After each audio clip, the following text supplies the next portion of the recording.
लाडक्या बहिणींना जानेवारी हप्ता 8 ते 10 दिवसात जमा होणार। जानेवारीचा हप्ता 1500 रुपयांचाच असणार, साम टीव्हीला सूत्रांची माहिती।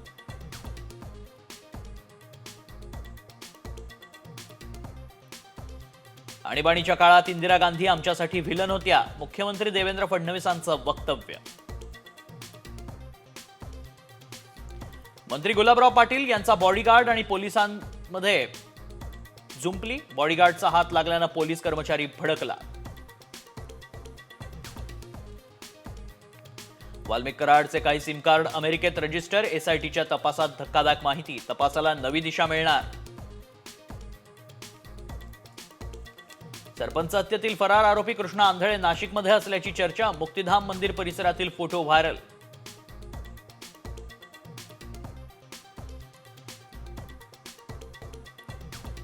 विद्येचं शिक्षण देणारा शिक्षकच अडकला हानी ट्रॅपमध्ये, 12 लाखांच्या खंडणीची मागणी, पोलिसांनी 4 जणांना केली अटक। पुण्याच्या चाकण शिक्रापूर रोडवर कंटेनरची 10 ते 15 गाड्यांना धडक, भीषण अपघातात अनेक जण जखमी, कंटेनर चालकाचीही धुलाई।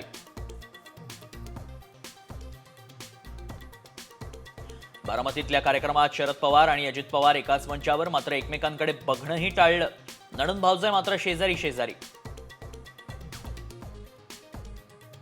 मुंबईत पेट्रोल डिझेलच्या गाड्या बंद होणं शक्य आहे का? हायकोर्टाची राज्य सरकारला विचारणा, 15 दिवसात समिती स्थापण्याचे आदेश। धगधग गर्ल माधुरी दीक्षितला फेरारीची भुरळ, 6 कोटींची सुपर कार केली खरेदी।